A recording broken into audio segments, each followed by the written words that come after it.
여러분 안녕하세요. 보험업법 총칙부터 좀 시작을 한번 해보겠습니다. 오늘 첫 강의죠. 보험업법 일반적인 부분부터 좀 강의를 할 건데요. 용어의 정의라던가 그리고 보험업을 허가받는 것, 그리고 겸용할 수 있는 업무가 무엇인지, 그리고 기타 등등의 부수 업무, 제반 사항에 대해서 한번 강의를 해보겠습니다. 이 보험업법은요, 공부하실 때 너무 깊이 있게 처음부터 어떤 용어를 다 외우고, 여기 이제 어법을 보시면 대주주, 주주, 그리고 의결권 뭐 이런 얘기부터 우리가 보험 또는 손해사정하고 별 관계가 없어 보이는 그런 용어나 그런 말들이 많이 좀 나와요. 어법에 보면. 그리고 의결권수의 뭐 또 몇 프로, 몇 대 몇, 뭐 이런 것들도 나오는데, 우리가 주로 볼 거는 그런 부분, 그러니까 뭐 100분의 30 이상, 또는 보험업을 영위하기 위해서는 자본금을 300억 이상, 이런 것들을 포인트로 잡아서 보시면 돼요. 굳이 이 어법에 왜 이런 어법 조항이 생겼고 이런 것들을 뭐 골똘히 연구하려고 그러지 마시고요. 어법의 조문을, 거기에서 키워드가 틀린 것이 있는지 또는 바뀐 것이 있는지를, 그런 거 위주로 좀 보시면 되니까 그렇게 좀 공부를 하실 때 참고로 하시면 되고요. 진행을 한번 하겠습니다.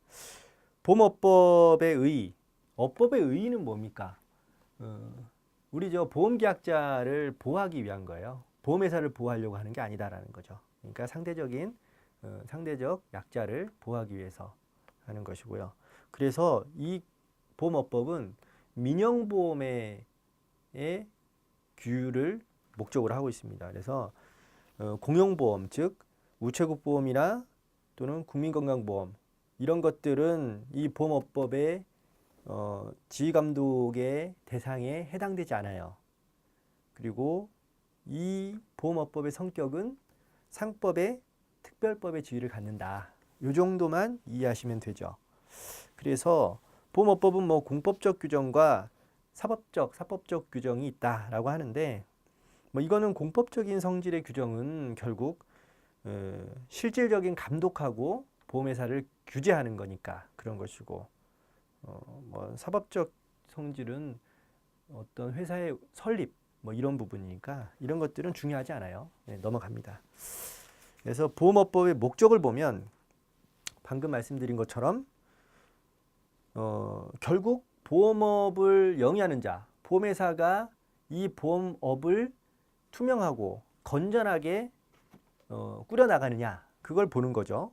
그래서 건전한 경영을 도모하는 것이고요. 그리고 권익을 보호해 주는데 누구의 권익을 보호해 줍니까? 계약자, 피보험자, 기타. 그러니까 보험계약의 일측이죠. 한쪽, 보험회사의 반대편에 있는. 그러면 이제 나중에 보시면 보험계약자를 그럼 다 보호해 주느냐? 그렇진 않아요.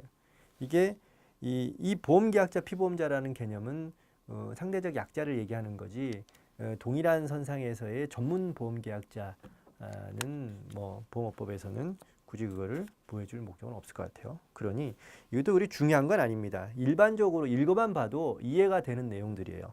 보험업의 건전한 육성을 꾀하는 거고, 국민경제의 균형과 발전을 기여하기 위해서, 법이라는 게 그런 거잖아요. 국민 경제, 국민의 권익보호, 이런 거니까 당연한 말이죠. 가볍게 넘어가도 됩니다.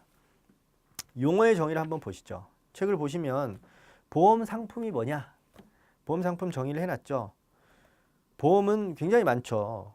밑에 표를 한번 보시면 생명보험은 생명보험 계약, 그리고 연금보험, 퇴직보험을 포함해서요. 그리고 손해보험은 화재보험, 자동차, 뭐 보증보험, 책임보험 쭉 나오죠. 이거 외우지 말고요. 재산보험 한번 보십시오. 재산보험은 상해, 질병, 간병, 요거는 외워야 돼요. 재산보험.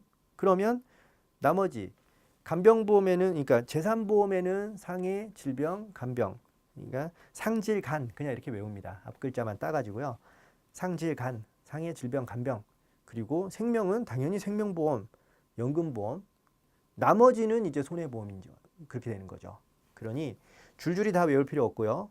재산보험에 뭐가 들어가는지만 외우면 이 문제가 좀 자주 나와요. 예. 그래서 요걸 물어보는 문제도 있고요. 요걸 기본으로 해서 또 묻는 문제가 있어요. 그래서 재산보험 상품은 요 세 가지. 상, 질, 간. 이렇게만 외우시면 보험 상품은 정의를 다 하는 거죠. 보험업은요. 보험 상품을 판매하는 게 보험업이지 않습니까? 그러면 당연히 요것 또한 세 가지로 나눠지죠. 생명보험업, 손해보험업, 재산보험업. 네, 그러니 아까 제가 보험 상품을 구분하는 방법을 알려드렸죠? 똑같은 거예요. 네. 그래서 생명보험은 아까 말씀드린 그 생명보험 상품을 판매하고 보험료 받고 사고 나면 보험금 주고 그런 업을 영위하는 그것을 보험업이라고 하니까요. 보험회사는 뭐냐? 보험회사는 요건 좀 이제 외우셔야죠. 보험회사가 있고요. 이 보험회사는 허가를 받아서 보험업을 경영하는 자입니다. 인가나 뭐 승인 뭐 이런 표현이 아니에요. 예, 허가. 그래서 보험업 시험 문제 지문을 보면 허가를 뭐 인가로 바꾼다거나 승인으로 또는 신고로 이렇게 바꾸는 지문들이 나와요. 그러니 우리가 쭉 문제를 보실 때 이게 허가 사항인지 이런 것들을 좀 보셔야 되죠. 그게 포인트예요. 그런데 쭉 보다 보면 어떤 게 허가고 어떤 게 신청이고 어떤 게 뭐 인가고 신고고 표로 정리해서 이렇게 보시면 시간도 오래 걸리고 굉장히 공부가 힘들어지죠. 그렇게 하지 마시고요. 보험업법은요. 가능하면 저는 뭐 이게 100% 정답이다 이렇게는 말씀 못 드리지만 공부하는 요령을 좀 말씀을 드리면 보험업법은 처음부터 공부할 필요 없는 과목입니다. 제가 볼 때는 그래요. 다만 보험업법을 그러면 어떻게 공부하면 효과적으로 점수를 좀 잘 받을 수 있느냐 그거는요 이렇게 하십시오. 시험 보기 한 일주일이나 10일 전 너무 내가 또 불안하면 한 2주 전부터 보험업법은 공부를 하셔도 돼요. 사실은. 예. 그리고 공부를 하실 때 너무 깊이 있는 공부를 하시면 안 돼요. 이거는 보험업법은 굉장히 사실 중요한 부분이긴 하지만 우리가 실제 손해사정사가 돼서요. 여러분들이 손해사정 업무를 하실 때 보험업법 조문을 들춰보는 경우가 참 많지 않습니다. 왜? 뭐 미리 보신 분은 아시겠지만 이 뒤편에 이제 책에 브로그로도 있지만 보험업법을 보면 또 많이 개정이 되죠. 매년 또 개정이 되고 하는데 보험업법의 그 규정된 조항들이 실제 실무하는데 직접적으로 연관된 규정들이 뭐 그리 많지 않습니다. 예, 그 대부분 보험회사를 어떻게 설립하고 어떻게 운영하고 자산의 운영은 어떻게 해야 되고 그리고 뭐 행정적인 처분은 어떻게 받고 이런 내용이라 사실 보험회사의 입장에서의 보험업법이 규율되는 부분이 많고 우리 손해사정하는 데는 크게 그렇게 뭐 들춰볼 일이 없어요. 그러니까 공부를 어떻게 합니까? 그러면 시험 보기 전에 그리고 이런 것들은 조문을 눈으로 쭉 읽어보고 그리고 머릿속에 단시간 내에 암기했다가 그 시험 칠 때 한 번에 확 쏟아내고 휘발성으로 없어지는 그런 지식들이에요. 사실은. 그러니 저라면 한 시험 보기 한 일주일, 2주일 전부터 업법 조문을 한 2번 정도 정독을 하고요. 업법 조문을요. 정독을 이 책을 정독하라는 게 아닙니다. 뒤에 나와 있는 이 법령을 쭉 좀 정독을 한 2번 하면 그렇게만 하고 한번 기출 문제를 풀어도요. 점수가 뭐 한 6, 70점 정도 나올 거예요. 네, 그러니 그걸 보시면 아, 이 문제가 이런 맥락으로 출제되는구나라는 걸 알 수 있어요. 그러니까 그렇게 정독하시고 그리고 어떤 숫자를 외워야 될 것들이 있습니다. 뭐 아까 말씀드린 거 자본금 금액 또는 비율 뭐 의결권의 발행 주식의 몇 프로 뭐 몇 대 몇 뭐 이런 게 있거든요. 그런 거 위주로 해나가시면 됩니다. 그래서 좀 더 이제 괜히 또 이런 말씀 드렸는데 어찌됐든 다시 이제 이쪽으로 들어와서요. 보험회사는 보험회사, 상호회사, 외국보험회사 그리고 자회사로 나눠지는데 읽어보시면 아시겠죠. 보험회사야 당연히 허가를 받아서 보험업을 경영하는 자고요. 상호회사는 계약자가 보험계약자가 사원이 되는 회사를 상호회사라고 하고요. 외국보험회사는 대한민국이 아닌 다른 나라에서 설립이 돼서 보험업을 경영하는 외국계 보험회사 그런 말을 하는 거고 어렵지 않죠. 자회사는 요거죠. 100분의 15를 초과해야 된다. 이런 부분입니다. 보셔야 될 것들이. 그리고 모집은 우리가 계약법 공부하시거나 손해사정 이론 공부할 때 많이들 공부하시죠? 설계사, 보험 대리점, 보험 중개사에 대해서 구분하는 거 알고 있죠? 간단하게 말씀드리면 보험 설계사는 대리권이 없죠. 중개만 하죠. 보험회사나 보험 대리점 또는 중개사에 속해서 설계하시는 분들. 그리고 대리점은요. 보험 대리점은 보험회사를 위해서 누구를 위해서? 보험회사를 위해서. 대리점은 대리하는 자다. 중개사는요. 독립적으로. 이런 키워드만 암기하시면 되죠.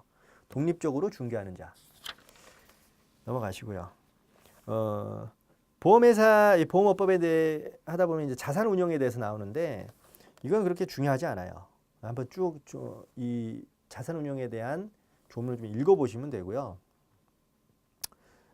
그리고 뭐 가끔 이제 이런 지문으로 나옵니다.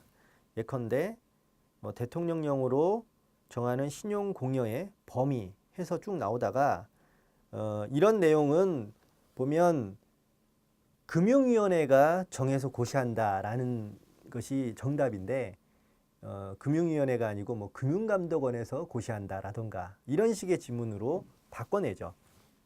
그런 걸 좀 구분할 정도로만 읽어보시면 돼요.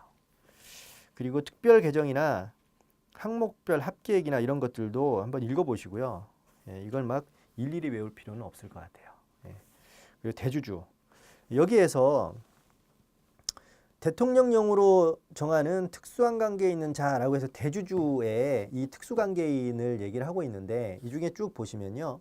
6촌 이내 혈족이니 4촌 이내 인척이니 뭐 이런 것들 다 좋아요. 그런데 공통점이 하나가 있어요. 전부가 여기 사항에 쭉 보시면 법인이나 단체에 100분의 30 이상을 출자하는 경우 결국 100분의 30이라는 게 여기에서의 키워드예요. 보면.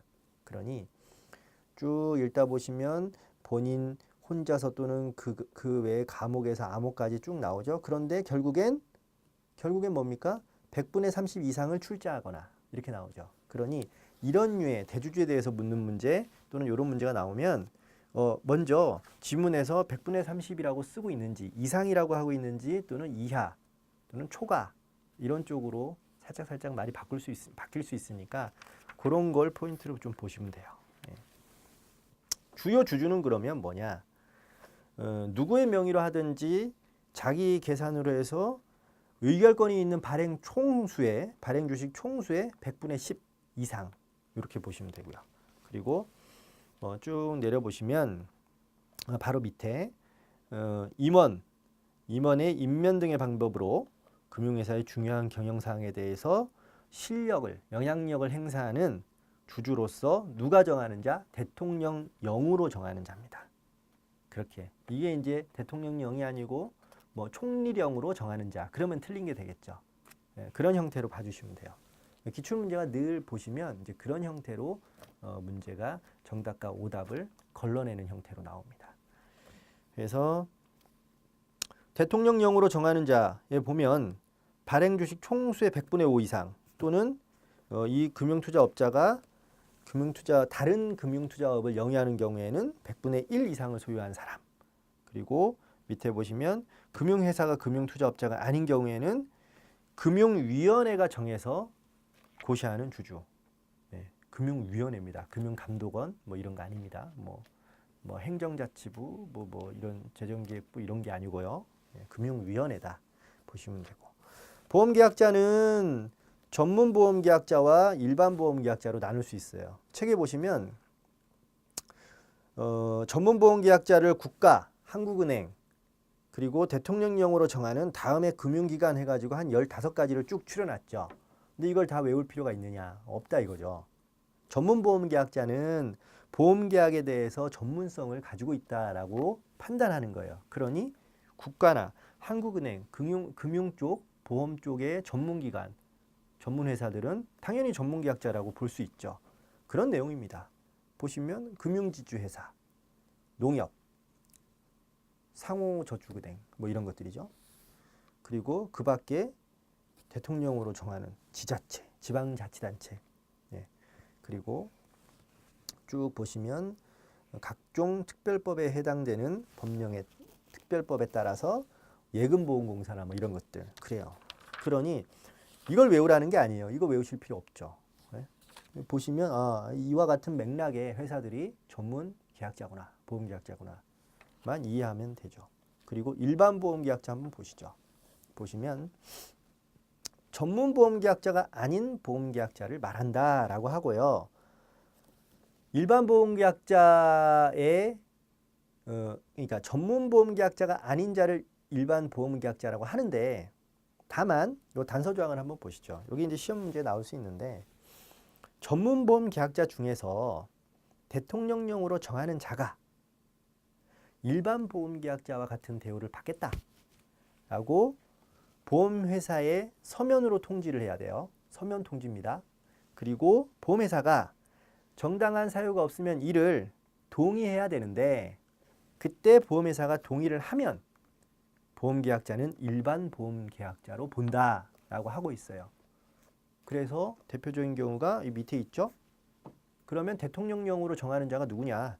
지자체, 지방자치단체, 그리고 주권상장법인, 대통령령으로 정하는 금융기관에 준하는 외국 금융기관. 그래서 이 6가지 항 쭉 보시면, 그리고 금융위원회가 정해서 고시하는 자, 이 부분을 읽어서 이 부분을 좀 인지하고 계시면 되죠. 이 앞에 전문 계약자를 쭉 외울 필요보다는 그죠? 일반 계약자가 될 수 있는 대통령령으로 정하는 자들을 이 부분을 보시면 이런 부분을 문제가 나올 수 있어요. 시험 문제가. 그리고 보험계약의 체결 한번 보시죠. 보험계약의 체결은 누구든지 보험회사가 아닌 자하고는 계약 체결을 못하죠. 또는 중개 또는 대리도 못해요. 그런데 단서를 달고 있죠. 다만 대통령령으로 정하는 경우에는 그러지 않은데, 그러지 않다라는 거는 보험계약을 체결할 수 있다. 그러면 뭐냐? 이거 시험 문제 나오죠. 이런 것들은. 네. 상당히 자주 나올 수 있는 문제예요. 2015년도에 이 보험계약이 체결돼서 나왔는데 올해도 나올 수 있죠. 그러면 한번 봅시다. 생명보험, 외국보험회사와 생명보험, 적하보험, 항공, 선박, 그리고 재보험 이런 것들을 체결하는 경우, 그리고 지금 말씀드린 거 외에 대한민국에서 우리나라에서 취급하는 보험 종목에 대해서 셋 이상의 보험회사가 거절한 경우, 그죠? 가입이 거절되면 그러면 외국 보험회사하고 보험계약을 체결하는데, 그때는 계약을 체결해도 된다 이거죠. 그리고 우리나라에서 취급하지 않는 종목, 거기에 대해서는 당연히 체결할 수 있겠죠. 그리고 외국에서 보험계약을 체결을 했는데 그 기간 안에 우리나라로 와서 그 계약을 유지 존속시키는 경우 가능하죠. 그리고 지금까지 말씀드린 거 외에 보험회사하고 계약을 체결하기 곤란한 경우로서 해서 누구의 승인을, 어디의 승인을? 금융위원회의 승인을 받은 경우로 되어 있죠. 그래서 이 부분은 좀 인지를 하셔야 돼요. 이거는 그렇게 하고요. 그리고 보험업의 허가 및 업무에 대해서 2절 한번 봅시다. 보험업은 허가예요. 허가. 신고하는 게 아니라는 거죠. 그걸 알고 계시면 되죠. 그래서 어디에 허가냐? 금융위원회의 허가를 받으면 된다. 자, 그러면 아까 말씀드렸죠. 이 표에 보면 생명보험업, 손해보험업, 재산보험업이라고 했는데, 재산보험 뭐라고요? 상해, 간병, 질병, 그러니까 상해, 질병, 간병 이렇게. 그리고 손해보험은 그 외의 것들이죠. 그죠? 그래서 이 허가는요, 보험허가를 받은 자는 허가받은 해당 보험 종목의 재보험, 이 재보험에 대한 허가를 받은 것으로 본다. 간주한다 이거예요. 본다. 그리고 생명보험업이나 손해보험업에 해당하는 이 보험 종목의 전부를 허가를 받지 않습니까? 그러면 재산보험업에 대해서 허가를 받은 것으로 봅니다. 그리고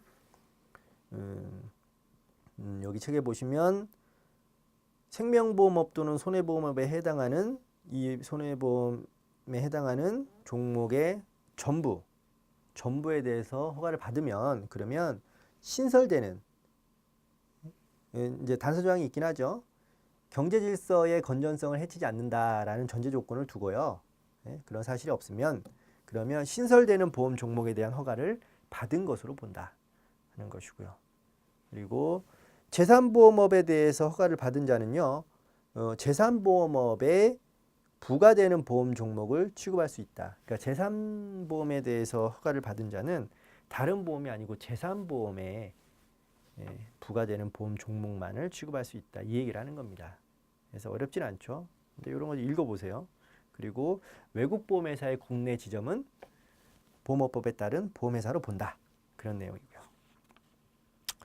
허가서 신청 등의 제출 방법 요거는 종종 시험 문제 나와요. 근데 이게 어떻게 나오냐면 이게 조금 좀 그렇죠. 이 문제라는 게 그러니까 이거를 그럼 다 외워야 되느냐? 신청서에 적어야 되는 사항을 사무소의 소재지 그리고 대표자비 임원의 성명, 주민등록번호 및 주소, 자본금, 기금에 관한 사항, 시설, 설비, 허가 뭐 이런 것들을 외워야 되느냐? 물론 요거를 앞 글자만 따가지고 외울 수도 있겠죠. 그런데 첨부해야 되는 서류를 한번 보자고요. 첨부해야 되는 서류 요걸로 이제 좀 뭐 지문이 틀린 것을 찾는 문제가 좀 나올 수 있어요. 그러면 첨부해야 되는 서류는 정관 그리고 근데 추가하는 경우에는 예외가 됩니다. 이렇게 이해를 하시고요. 그리고 3년간의 사업계획서다.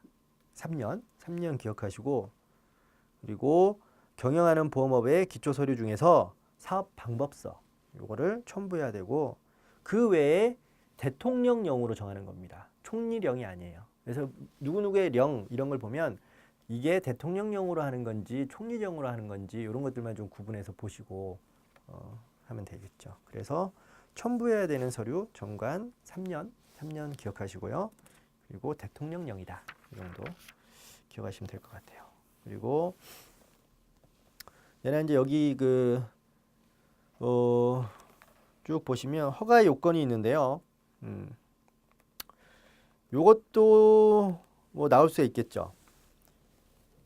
대통령령으로 정하는 바에 따라서 업무의 일부를 외부에 위탁하면 그러면 업무의 일부를 위탁하면 그러면 그 위탁한 그 업무와 관련된 그런 물적, 인적 시설을 갖춘 걸로 본다 이거예요. 그러니까 보험회사가 어떤 업무를 위탁을 하면 그 업무를 내가 안 해도요. 인력을 꾸리고 시설을 꾸려서 내가 안 해도 그 업무에 대해서 위탁을 하면 그 시설과 인적, 물적 시설을 갖춰서 내가 하는 걸로 봐주겠다 이겁니다. 그게 뭔지를 한번 보자는 거죠. 그게 손해사정 업무예요. 위탁하면 손해사정을 내가 인적, 물적 시설을 안 갖춰도 손해사정 업무를 위탁하면 갖춘 걸로 보겠다라는 거죠. 그게 네 가지예요. 시험 문제 날 수 있죠. 이런 것들은.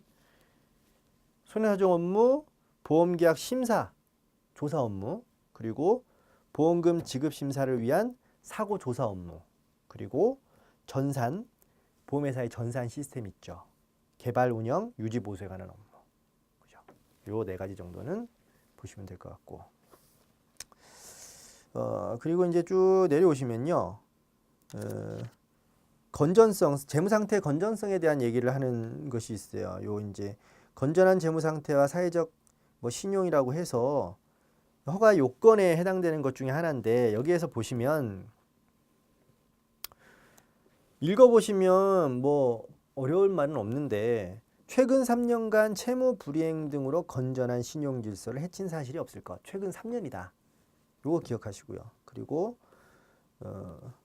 금융산업 구조 개선에 관한 법률 등 쭉 읽어보시면 굉장히 어려운 말이죠. 뭐 금융산업의 구조 개선에 관한 법률이 뭔가 이거 찾아보려고 하지 마세요. 이 보험업법은요.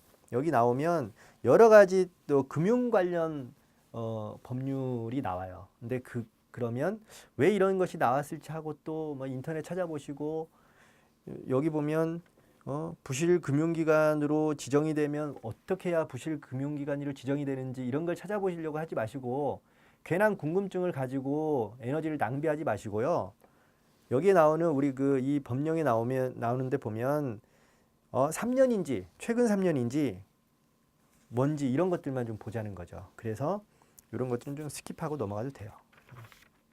그래서 정리해 놓은 표가 하나 있죠. 업무의 전부 정지는 업무 정지가 끝난 날로부터 3년, 그리고 일부 정지는 2년, 그리고 지점이나 영업소를 얘기하는 거죠. 지점이나 영업소의 폐쇄, 그리고 업무의 전부나 일부를 정지하는 데는 1년.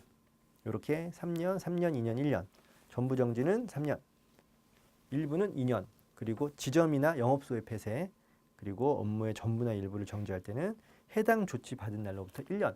그냥 이렇게만 읽고 가자 이거죠. 예, 그래서 지문에서 골라내는 형태로 보시면 돼요. 예비허가에 대해서 좀 말씀드리면 예비허가 이것도 문제에 날 수 있어요. 어떻게 문제가 나냐면 이제 기출문제를 한번 풀어보신 분들은 아시겠지만 이렇게 납니다. 예비허가 그러면 보험업의 본허가를 신청하려는 자는 금융위원회의 예비허가를 미리 신청할 수 있다. 신청할 수 있어요. 그러니까 본허가를 신청하는 자는 미리 예비허가를 신청할 수 있거든요. 그런데 본허가를 신청하려는 자는 미리 금융위원회 예비허가를 신청하여야 한다. 이건 틀린 거라는 거죠. 할 수 있고 하고 말고는 나는 예비허가를 안 하고 본허가를 바로 신청할 수도 있는데 지문이 본허가를 맡으려면 예비허가를 신청하여야만 한다. 이러면 틀린 거예요. 그러니까 그런 걸 찾아내는 훈련을 하면 되는 거죠. 그리고 신청을 받으면 누가 받습니까? 금융위원회가 받는 거예요. 그리고 2개월 내에, 2개월 이내 그걸 기억하시고요. 그리고 예비허가의 기준과 그 밖에 필요한 사항은 총리령으로 정합니다. 대통령령이 아닙니다. 예비허가는 총리령이다. 이렇게 보시면 돼요. 상호나 명칭, 보험회사는 당연히 그 명칭 중에 주로 적용하는 어디 생명, 어디 손해보험, 그죠? 네, 그렇게 정해야 되고요. 이제 중요한 게 나오죠. 자본금과 기금에 대한 얘기가 나오죠. 이거는 외우셔야 됩니다. 이거는 그냥 무조건 외워야 돼요. 자, 봅시다. 보험 종목에 300억 자본금 또는 기금의 액수에서 300억은 보증보험, 재보험은 300억, 그리고 생명보험과 연금은 200억. 이렇게 보시면 대략 왜 그런지 알 수 있어요. 보증이나 재보험은 액수가 커야 되죠. 재보험은 위험을 내가 인수하지 못할 거대 위험을 재보험으로 넘기는 거고, 보증보험도 그런 개념이니까 그렇게 보증 크지 않습니까? 금액이. 그러니까 300억. 그리고 생명보험, 연금보험이나 이런 거, 연금도 금액이 커지겠죠. 그리고 일단 사고의 건수가 많으니까, 그죠? 생명보험도. 그러니까 200억. 그리고 화재, 상질, 간. 아까 상해, 질병, 간병 뭐라고 했습니까? 재산보험이라고 했죠. 말씀을 드렸죠. 그러니 재산보험하고 화재보험은 100억. 책임과 기술보험은 50억. 책임보험과 기술보험은 기술사고나 책임사고가 그렇게 크지 않다라고 보는 것 같아요. 그래서 50억. 자동차보험은 200억. 해상보험은 150억. 권리보험이나 그 밖의 것들은 50억. 외우셔야 돼요. 이거는. 외우십시오. 네. 그래야 문제를 맞출 수 있는 것들. 통신판매 전문 보험회사 요것도 시험에 이제 나오죠. 시험에 나오죠. 요거는 100분의 90. 요걸 외우시면 되고요. 100분의 90 이상을 통신 판매하는 것이죠. 그죠? 네. 그걸 통신 판매 전문 보험회사다라고 하는 거고요. 자본금 또는 기금의 3분의 2 이상에 상당하는 금액 이상을 납입하면 그러면 보험업을 시작할 수 있어요. 그러니 지금 말씀드린 거 보증보험, 재보험은 300억, 뭐는 200억, 뭐 기술보험 이런 거는 50억 했잖아요. 그러면 여기에 3분의 2에 해당하는 금액을 거치를 하면, 기금으로 납입을 하면 통신 전문 회사로 할 수 있다 이거예요. 그죠? 모집 비율을 위반하면 그 위반한 경우에는 그 모집 비율을 충족할 때까지 통신수단 이외의 방법으로 모집을 할 수 없다. 그런데 지문은 모집할 수 있다. 이렇게 나올 수 있겠죠. 그러니까 있다 없다를 구분하시면 돼요. 그리고 이러한 모집 비율의 산정 기준이나 이런 것들은 어디서 정합니까? 금융위원회가 정한다. 외국보험회사는 30억 이상의 자본금 또는 기금이 있어야 된다. 그 얘기하는 거고요. 그리고 겸용해서 업무를 하는, 그리고 부수 업무에 대해서 한번 봅시다.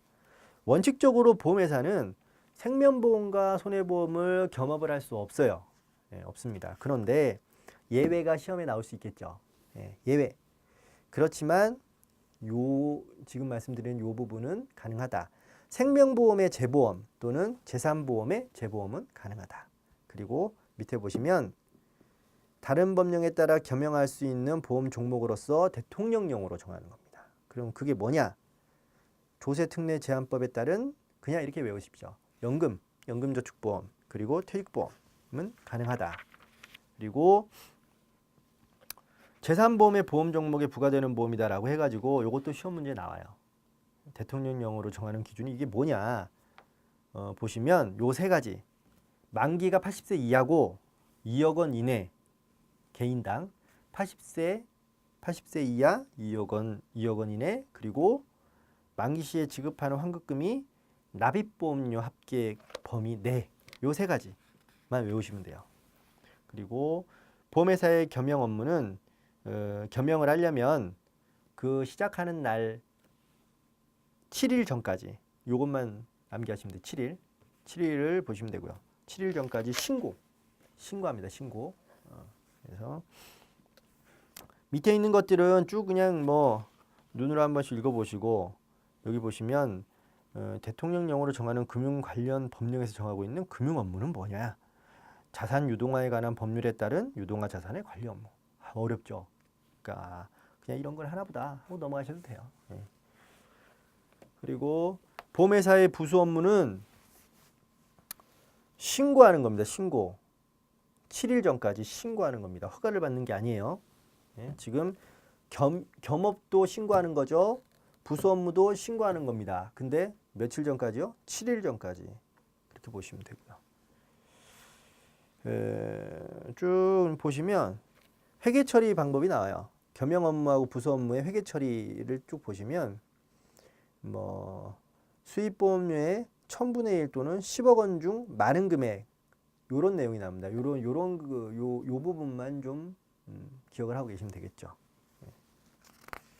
그래서 외국보험회사의 국내 사무소 설치는 30일 이내 신고를 해야 됩니다. 이것도 신고사항이에요. 30일 이내 신고해야 되고요. 금지행위가 있죠. 국내 사무소의 금지행위. 요거는 좀 뭐 받으면 되겠죠. 보험업을 경영해서는 안 되죠. 계약을 체결하거나 중개해서는 안 되죠. 그리고 국내 사무소는 사무소라는 글자를 포함해야 하고요. 그리고 이런 게 나오네요. 6개월 이내의 기간을 정해서 업무의 정지를 명하거나 국내 사무소의 폐쇄를 명할 수 있는데, 누가? 금융위원회가. 그리고 어떤 법령이나 법에 따른 명령이나 처분을 위반했을 때는 6개월 이내의 기간입니다. 6개월. 뭐 3개월, 1년 이러면 틀린 거죠. 그렇게 지문이 나온다. 그래서 오늘 이 시간은 이 보험업의 겸용 그리고 부수 업무 여기까지 봤고요. 다음 시간에 또 이어서 강의를 하도록 하겠습니다. 고맙습니다.